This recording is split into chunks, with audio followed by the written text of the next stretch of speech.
America और Israel के हमलों के जवाब में जब ईरान ने जवाबी कार्रवाई की तो इसने जंग का नक्शा ही बदल डाला। वो ईरान जिसके मिसाइल हर बार इंटरसेप्ट करके गिरा दिए जाते, वो अब बड़े नुकसानात करने लगे। खित्ते में बाज अमरीकी अड्डों, रेडार तनसीबात और फौजी मकामात पर ईरानी हमले हैरानकुन हद तक दुरुस्त साबित हुए। ईरानी हमलों के दुरुस्त निशाने लगे तो कई सवालात भी उभरे। अगर ईरान के पास इतनी दुरुस्त मालूमात हैं तो वो कहाँ से आ रही हैं? क्या वाकई इसके पीछे कोई खुफिया जासूस मौजूद है? दिफाई माहिरीन के मुताबिक इस मामला के पीछे एक खामोश मगर इंतहाई ताकतवर किरदार है, और वो कोई इंसान नहीं बल्कि एक जदीद जासूसी जहाज है। इस जहाज का नाम है लियू वांग 1। ये जहाज दरअसल चीन के मशहूर युआन वांग फ्लीट का हिस्सा है। ये फ्लीट दुनिया भर में satellite trekking, ballistic missile launch, monitoring और इलेक्ट्रॉनिक इंटेलिजेंस जमा करने के लिए इस्तेमाल किया जाता है। चीन ने ऐसे जहाज पहली बार 1970 की दहाई में बनाए थे ताकि वो अमेरिका और सोवियत यूनियन की खलाई सरगर्मियों पर नजर रख सके, लेकिन नई नस्ल के ये जहाज इस टेक्नोलॉजी को एक बिल्कुल नई सतह तक ले जा चुके हैं। लिवांग 1 तकरीबन 225 मीटर लंबा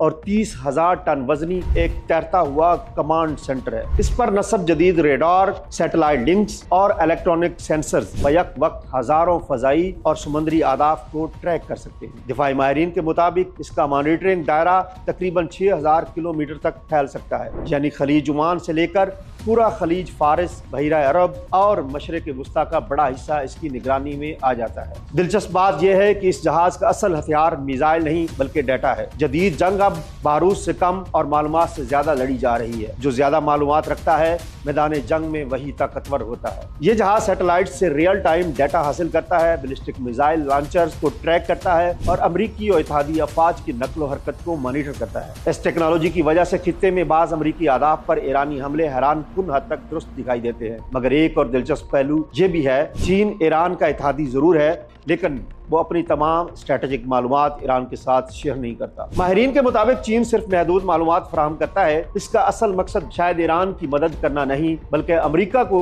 एक पैगाम देना है कि हम तुम्हें देख रहे हैं। इसीलिए बाज़ तज्ज़ियाकार कहते हैं कि अमरीकी तनसीबात के खिलाफ हमले ज्यादा दुरुस्त दिखाई देते हैं, जबकि इसराइल के अंदर आदाब पर हमले इतने दुरुस्त नजर नहीं आते, क्योंकि चीन की असल जियोपॉलिटिकल रकाबत अमेरिका के साथ है, इसराइल के साथ नहीं। दिलचस्प बात यह है कि अमेरिकी इंटेलिजेंस को इस जहाज की मौजूदगी का मुकम्मल इल्म है। इतलात के मुताबिक ये जहाज इस वक्त खलीज ओमान में मौजूद है और इसकी हिफाजत चीनी बहरिया के जदीद डिस्ट्रॉयर्स कर रहे हैं, लेकिन अमेरिका इस जहाज पर हमला नहीं कर सकता, क्योंकि ऐसा कोई भी कदम सिर्फ एक बहरी झड़प नहीं होगा बल्कि अमेरिका और चीन के दरमियान बराह रास्त जंग का आगाज बन सकता है। और अगर ऐसा हुआ तो इसके नताज पूरी दुनिया को तीसरी आलमी जंग की तरफ धकेल देंगे।